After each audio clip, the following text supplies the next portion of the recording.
तो दोस्तों ये एक ऐसे इंसान की कहानी है जो कि 27 घंटों तक एक केव में सर के बल फंसा रहा। दोस्तों ये केव इतनी ज़्यादा टाइट है कि आप सोच भी नहीं सकते कि उसे कितना ज़्यादा दर्द हुआ होगा।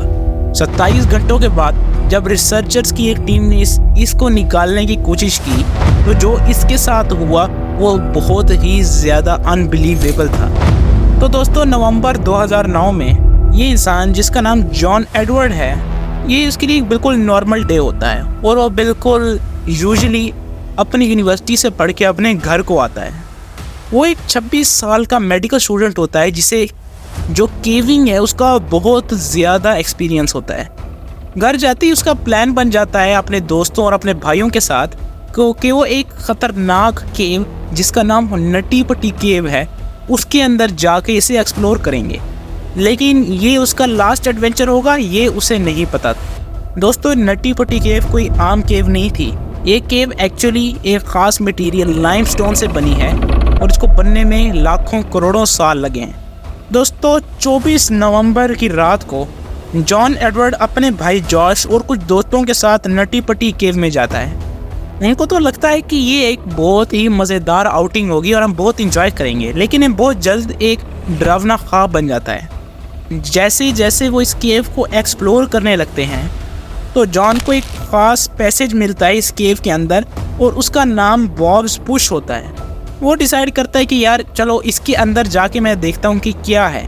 लेकिन जैसे ही वो इसके अंदर जाने की कोशिश करता है वो एक इंतहाई बुरी पोजीशन के अंदर फंस जाता है। इतना बुरा फंसता है कि एक्चुअली वो ना आगे मूव कर सकता है और ना ही पीछे। और जिस सेक्शन के अंदर ये एक्चुअली ट्रैप्ड होता है वो सिर्फ 10 इंचज़ वाइड और 18 इंचज़ ऊंची होती है। अगर आप भी एक ऐसी जगह में फंस जाते हैं तो आप भूल ही जाओ कि आप कहीं निकल सकोगे, आप बहुत बुरे फंस जाओगे। सिर्फ यही मसला नहीं था, जहाँ पर जॉन एडवर्ड फंसा होता है वो एक्चुअली एक बहुत ही नोकीली जगह, एक स्पाइकी जगह होती है जिसकी वजह से समझें सिचुएशन और ज़्यादा बुरी हो जाती है। इस स्पाइक की वजह से वो एक ऐसी बुरी पोजीशन में फंसता है कि उसका सर नीचे होता है और टांगी ऊपर। आखिरकार जॉन को पता चल जाता है कि अब वो बहुत बुरी जगह फंस चुका है। वो अपने भाई को आवाज़ देता है और उसका भाई हेल्प करने के लिए आता है, लेकिन एक्चुअली हेल्प हो नहीं पाती।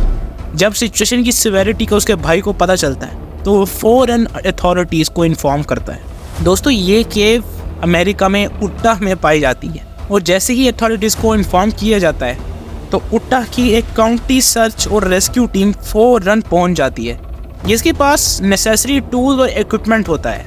लेकिन इन सारे टूल्स का कोई फ़ायदा नहीं होता क्योंकि जहां वो फंसा होता है वो एक्चुअली एक बहुत ही बुरी पोजीशन होती है। रेस्क्यू टीम को पूरा केव के अंदर घुसना पड़ता है जॉन तक पहुंचने के लिए। वो जॉन को एक रेडियो भी देते हैं ताकि वो इनसे कम्युनिकेट कर सके। वो मुख्तलिफ स्ट्रेटजी से काम लेते हैं जिसमें से पहली स्ट्रेटजी तो ये होती है कि वो एक पुल्ली को यूज़ करके जॉन को बाहर निकालें। और पुल्ली एक बहुत यूज़फुल टूल भी है कि जिससे आप थोड़ी सी फोर्स लगाएंगे और आपकी फोर्स लिटरली मल्टीप्लाई हो जाएगी। पुल्ली सिस्टम भी बिल्कुल फेल हो गया और उनको ये आखिरकार महसूस होना शुरू हो गया कि ये पोजीशन एक्चुअली इम्पॉसिबल है किसी भी इंसान को निकालने के लिए। 27 घंटों के इस रेस्क्यू मिशन के बाद रेस्क्यू टीम ने ये अनाउंस कर दिया कि इसको नहीं निकाला जा सकता, इस इंसान को, और ये कि इसका सर्वाइव करना बहुत ही ज़्यादा मुश्किल है। 25 नवंबर की इवनिंग को जॉन को डेड अनाउंस कर दिया गया क्योंकि जिस प्रेशर में वो यहाँ पर फंसा हुआ था वो बहुत ही बुरे दर्द से मर गया। क्योंकि दोस्तों अब तो कोई होप बची ही नहीं थी। तो दोस्तों आपका क्या ख्याल है इस केविंग के प्रोफेशन के बारे में, हमें कमेंट सेक्शन में ज़रूर बताइएगा। अपनी थॉट्स और फीडबैक ज़रूर शेयर कीजिएगा। हम अपनी अगली वीडियो में मिलेंगे, तब तक के लिए टेक केयर।